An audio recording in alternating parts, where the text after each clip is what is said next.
Hey everyone, guy that hasn't played much Pikmin here, and I just played the Pikmin 4 demo. I absolutely loved it. It was honestly really great. I'm gonna share my thoughts about it because honestly, I'm probably gonna pick up that Pikmin 1+2 port because of how great the demo was. It was a great experience, and I'm excited to talk about it. So obviously the biggest change to the game is the addition of Ochi, the Pikmin dog hybrid thing. He's just a dog, guys. I'm just gonna refer to him as a dog. Right? And he changes the gameplay a lot, makes it more manageable. You can get around a lot easier. He can track since he's a Pikmin and a captain, pretty much this weird mix. And honestly, when I first saw him, I didn't think much. Then when I heard about his upgrade system, kind of intrigued me a bit, right? And that's honestly probably one of the best things about it.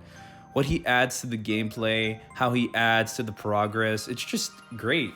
I mean, you can increase his attack power, you can increase how much he can carry, you can upgrade him to, oh, hey, I can command him to do this, speed up his charge attack. He just adds a lot to the gameplay that makes it really, really fun, and just, as I mentioned, adds this really big sense of progress.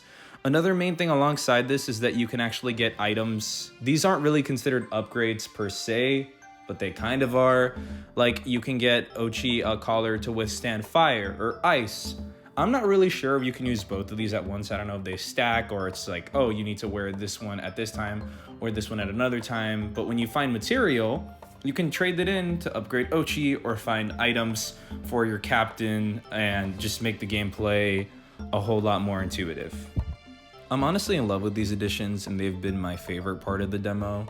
Something else I really liked is that they included side missions. I wasn't able to really complete any, but I like the fact that aside from collecting, I think it's the sparklium that you need to power up your ship, there's also other things you can do. You know, you don't just need to find treasure or find the people that have been trapped on the planet. You can do anything you want to do. Well, not anything you want to do, but you have tons of things that you could definitely focus on and do, which makes it really close to doing anything you want to do.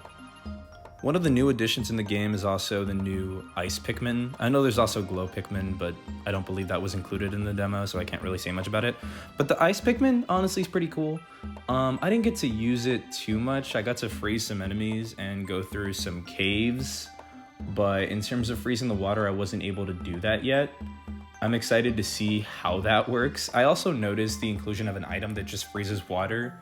And because I don't have enough Ice Pikmin currently, when I inevitably buy the game, I'm probably going to use that to cross the water and get to the areas, because I don't know if there's an onion for Ice Pikmin, or if I can go back and get more. Maybe I'll do that. I don't know, but Ice Pikmin are cool. I at first I didn't think too much of them, but they are cool. I'm glad that they are a Pikmin that exists.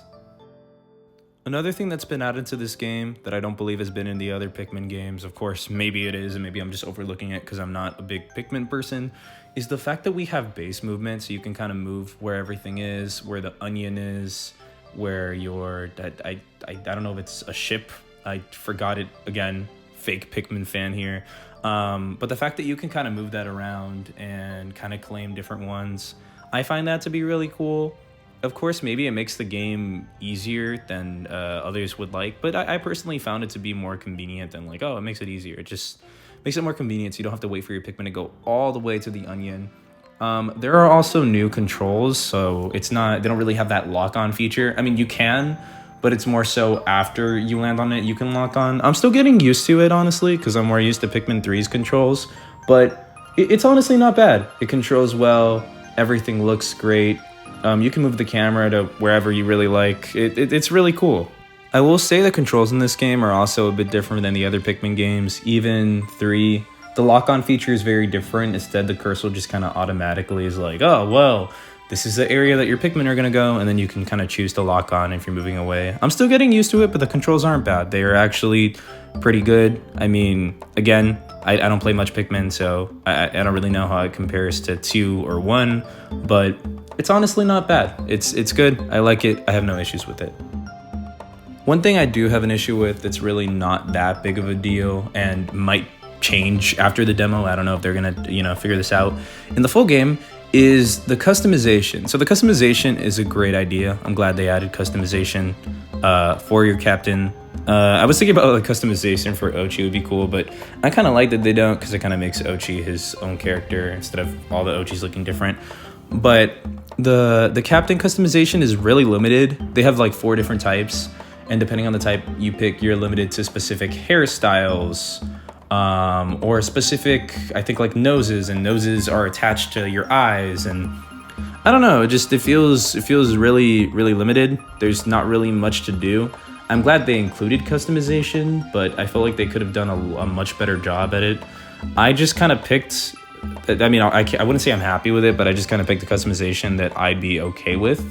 I didn't pick anything that I was like, oh wow, this is really cool. I just would have appreciated if I could, I guess, make my character look more like I do in real life. Again, it doesn't matter, it's just a game, but even Meme Maker has let people do more, so I just don't understand why making a character in Pikmin would be so challenging.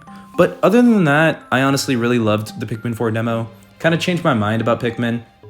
I wasn't really ever a super big Pikmin fan, but now I'm like really hyper fixated on it. I'm like, I want to play the other games in the series, so I am definitely going to pick up Pikmin 4. And then I think 2 months after that, I'm going to pick up the Pikmin 1+2 HD ports and play through those, and hopefully love it. And I'll hopefully love this game too. So yeah, I think that's about everything I have to say about the demo. Really liked it. I'll probably talk more about it as I buy the actual game, which is how many days away? Like, well, I can't do math, but it comes out on the 21st. Super excited for that. I'm sure that many of you are also excited. So yeah, thank you guys for watching this video. Hope you have a great day. Hope you enjoy the Pikmin 4 demo yourselves. And yeah.